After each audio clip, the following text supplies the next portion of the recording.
ත්‍රිපිටක බුදුදහම කියලා කියමු. ඒ ත්‍රිපිටක බුදුදහමේ තියෙන අර යුනිවර්සලිස්ට් අපීල් එක. ඒ යුනිවර්සලිස්ට් අපීල් එක නැත්නම් ඒ විශ්වීය ආයාචනය සමග බටහිර දිවාදී අදහස් ගැලැප්පීම තමයි මං හිතන්නේ ඕල්කට්ගේ ව්‍යාපෘතිය. දැන් ඕල්කට්ගේ ධර්මපාලගේ තියෙන ගැටුම් පැත්තක තිබියදී ධර්මපාල කියන්නේ ඕල්කට් ව්‍යාපාර නිර්මාණයක්. රැෂනලිසම් අදහස් ලංකාවේ පැවතුණා.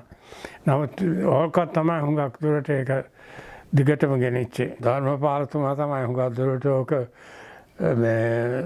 හුඟක් තවත් දියුණු කරලා මහජනයාට පෙන්වලා දුන්නේ. මේක තමයි නියම බුද්ධ ආගම කියන එක.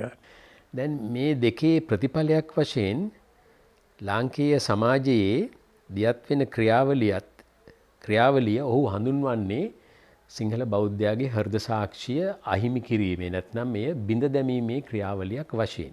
ඔබේසේකරගේ අර සුසමාදර්ශී කතාව තියෙන එතනනේ. හෘද සාක්ෂිය ප්‍රකාශයට පත් වෙන විදිහ ගැන.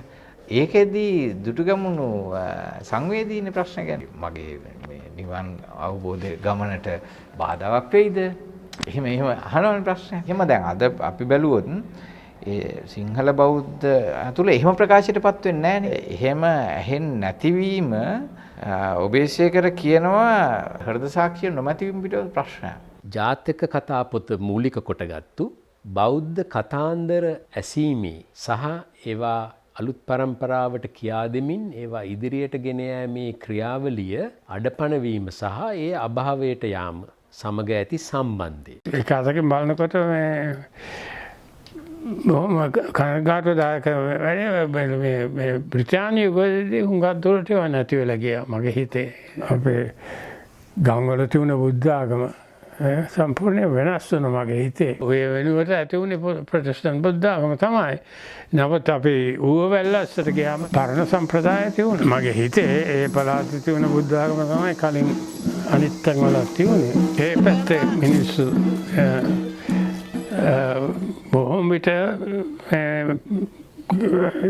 බණ කතා කියනකොට ඒ මට මතකයි අපේ තාත්තලා කිව්ව විදිහටමයි කිව්වේ.